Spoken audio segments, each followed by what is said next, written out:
Nick. Gusto pa talaga. May ka-video call. Oo, kasi napahiwalay etong si Tito Tommy dun sa mommy niya. So, eto, long distance relationship. Tapos nakita na lang niya yung nanay niya na biglang, ayun, may ginagawang kababalaghan sa loob ng kwarto niya. Yung una, ano lang, tumatawa-tawa lang. Pero bandang dulo, umuungol-ungol na. Alam mo, siguro bilang magulang, isa yan sa mga greatest nightmare ko. Hindi siya fear, nightmare. Ganun. Oh, kasi paano kung biglang yung anak mo makita kayo na ginagawa yun? Uy, ma! Ayos yung pipino. Pipino natin yung ginamit mo, ma. Lulutuin pa natin yan bukas. Ensalada ko pa yan, ma. Bukas yung pipino. Diba? Parang, ang hirap din nun. Buti na lang, itong siniknik na SPG Secret File Sender natin, nagtatrabaho na, mature na eh. Yes. Pero what if bata yung makakita ng ganong act? Paano mo i-explain, diba? Kaya nga napakahalaga talaga yung naglalak ka. Mahalaga din na alam mo yung schedule ng lahat ng mga tao sa bahay ninyo. Yung tipong sa gate palang nakalak na. Tapos yung dun sa pinto, bago mapunta dun sa gate, bago mapunta sa loob ng bahay, nakalak na. Dapat yung parang lock lahat. Ganun, may alarm, no? Taray, ano yung alarm? Nandiyan na yung anak mo. Nandiyan na yung anak mo. Nandiyan na yung anak mo. Parang parot lang yun, dude. Kaya nga, baka bumili ka pa ng parot para dun, ha? Nandiyan na yung anak mo. Nandiyan na yung anak mo. Tanggalin mo na yung pipino. Tanggalin mo yung pipino. Dude, yung totoo, tao ka, parot ka. Parang bagay sa'yo yung maging parot, ha?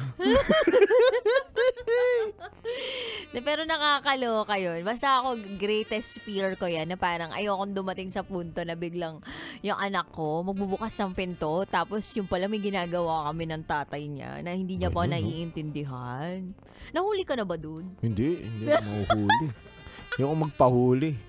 Ako yung nanguhuli, ganyan. Uy. Pare, huli ka.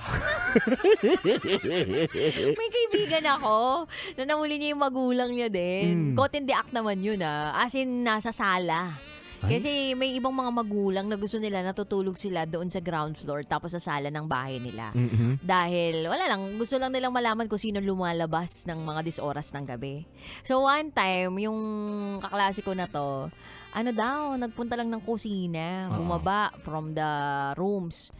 Punta ng kusina. Tapos nagulat daw siya na ang dilim-dilim pero parang may mga kaluskos daw siyang naririnig. Tapos maya-maya onti parang may mga mga gano'n na.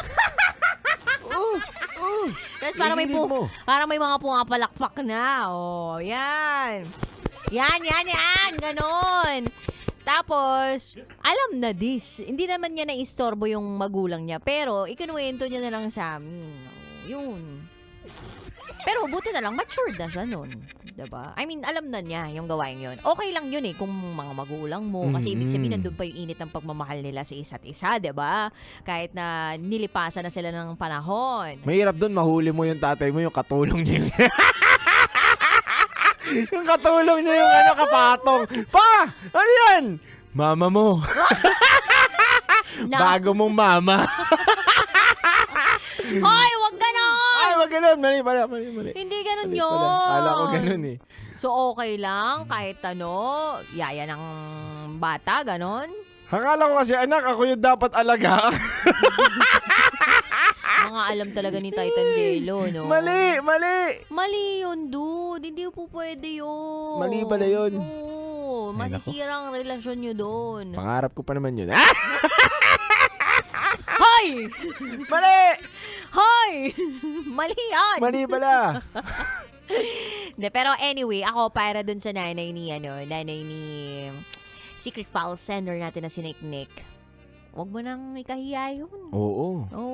Tsaka, pares naman sila matured ni. Tama. Tsaka, maintindihan talaga natin din na nagagawa yun ni mommy ni Nick dahil nasa malayong lugar yung kanyang Minamahal. Tsaka at least, minsan sa buhay mo, narinig mo umungol yung nanay mo, di ba? Di ba? Ang hirap kaya marinig mo, paano kaya umungol nanay ko? Kasi puro talak lang. Oo, diba? puro talak lang. Ma, galing mo rin pala umungol. No? Mana-mana lang talaga eh. Hindi, tapos sabihin sa'yo ng nanay mo ganyan talaga ka-powerful yung bibig ko. Yeah. Hindi nyo alam kung anong kayang gawin ng bibig ko. Motorboat, anak. Kayang-kaya lahat. Kaya, motorboat? Kala mo nag-snorkeling eh. Ay, nako. Tsaka kaya-kaya, diba? Kayang-kayang magpasok Oo. hanggang esophagus.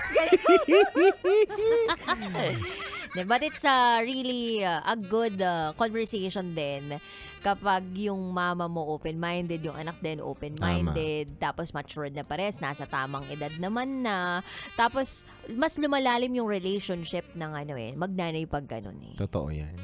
Kasi syempre alam na din naman ng nanay niya na alam niya na siguro yung mga bagay na yun. Oh, mama, natuto na ako sa'yo. Pag narinig mo ako mungol, galing sa'yo. Sinabi pa nga kung saan daw nabili yung toy. Diba? Oh. Alam mo ba kung saan nakakabili ng toy? Saan?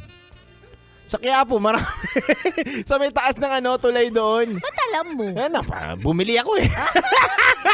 Para kanino? Niregalo ko. Ay. Kala ko para sa'yo eh. Hindi, nire-regalo lang na. Malay ko ba kung gusto mo din? Hindi, baka ako yung gusto niya. Yan. Ayaw mo ng laruan, ako na lang. Ano to? Baby alive. Ano yun? Sit down. Ganun. Ba't daming alam ni Titan Jello na hindi ko alam? Wala wag mo na alamin.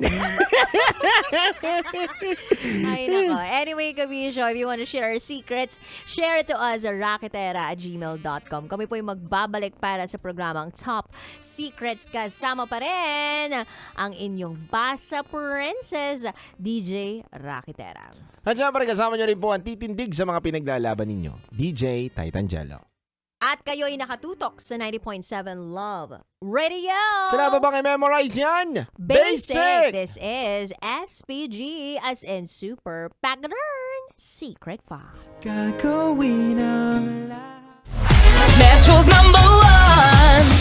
Love Radio. Basic!